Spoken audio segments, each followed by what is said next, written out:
I feel so powerful. I'll walk into that audience. I'll walk in there, I'll kiss everyone in that audience. I'll kiss the guys and the beautiful women and everybody. I'll just give you a big fat kiss. Got the president yesterday continuing to downplay the virus that sent him to the hospital and has killed more than 215,000 Americans. To say the president tone deaf and irresponsible, for many does not begin to even describe it. I want to remind you he got the best medical care available, including expensive experimental drugs, world-class team of doctors and treatment. So comparing his experience to the millions of American families impacted by COVID is frankly incomparable. Plus, we are heading in the wrong direction. Not my opinion, but in the unfortunate fact and trend line. COVID is not turning the corner. As Trump likes to say, the chart, it tells the story, and it's not a good one. The trend line, it is going up. We are once again averaging 50,000 new cases every single day. Here, Dr. Fauci talking about where we are heading. I think we're facing a whole lot of trouble. We have a baseline of infections now that vary between 40 and 50,000 per day. That's a bad place to be when you're going into the cooler weather of the fall and the colder weather of the winter. And speaking of Dr. Fauci, he, the most trusted voice on COVID in every poll you look at, is also in the middle of a political controversy, and it's not one of his making. A clip of the doctor appears in a Trump commercial. Together, we rose to meet the challenge, protecting our seniors, getting them life-saving drugs in record time, sparing no expense. President Trump tackled the virus head-on, as leaders should. I can't imagine that anybody could be doing more. Fauci, he has asked the Trump campaign to take down the ad, or at least his portion of it, and to this point, the campaign is refusing to do that. The doctor says he was taken out of context and he hasn't endorsed a candidate ever, and he doesn't intend to start doing so now. Fauci even told the Daily Beast that the campaign is in effect harassing him, and it may backfire by turning some voters off. Now, as we head into the flu season, case numbers, as I showed, growing fast, and perhaps even more concerning, so are the hospitalizations. Take a look at some of these headlines. New York seeing the highest number of people in the hospital since July. Same deal in Connecticut. Wisconsin setting records. The state, they've even set up a field hospital at the state fairgrounds as it prepares for a surge. Utah also setting records it doesn't want to set. The list, it goes on and on. Plus, some more disturbing news. For the first time, we have a confirmed case of a person in the United States getting COVID twice. A Nevada man caught it again, and the second time around, it is, for him at least, even more severe in its effects. All right, so when the president says stuff like this, it is just another thing that he's wrong, and many people argue not getting it. But it does give you a good feeling when you can beat something, and now they say you're immune. I don't know for how long. Some people say for life. Some people say for 4 months. A lot of people don't have that experience. I want to bring in our guest. He, one of the hundreds of thousands of Americans who call themselves long haulers because they have been dealing with COVID-related health issues for not weeks, but several months now.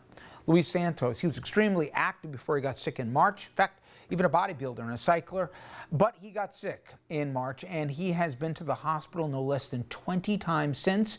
He says he's lost 40 pounds, dealt with memory loss, joint pain, fatigue, trouble breathing, among other troubling symptoms. And Luis, thank you for joining us. I've spoken to a lot of people who come under your description of long haulers, who for you it's 7 months later.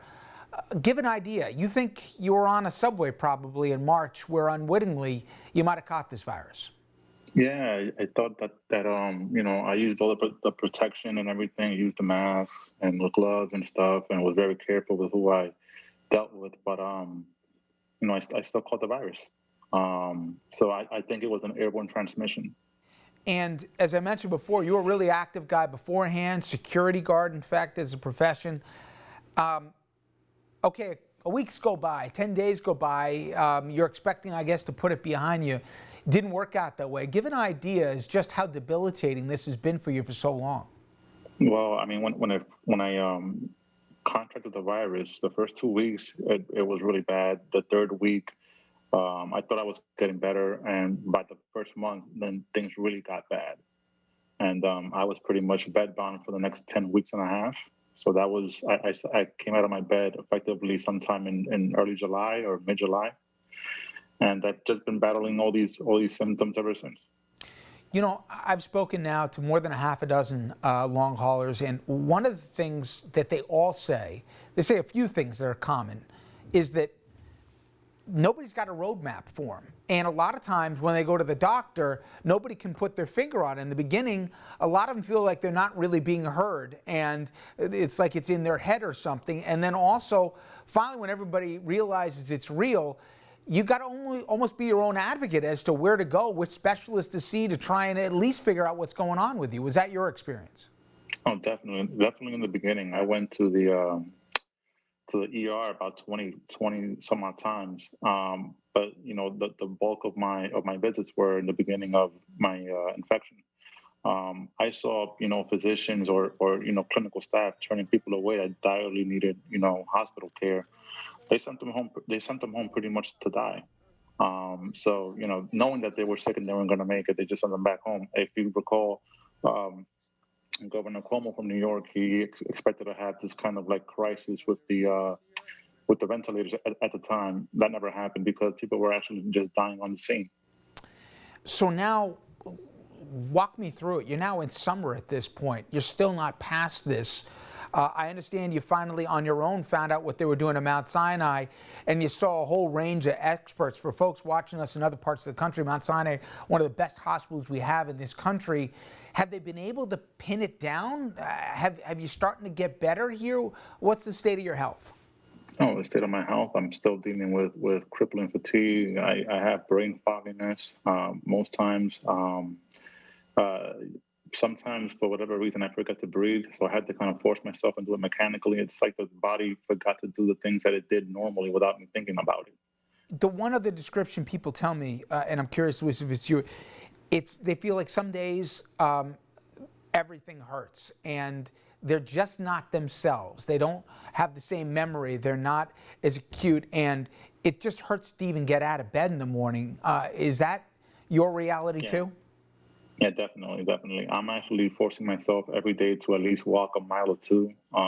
There's some days where I can't do it, or I feel like I shouldn't do it, or I just don't want to do it, or I'm pretty much incapable of doing it. But I still do it anyways because my biggest concern is my heart.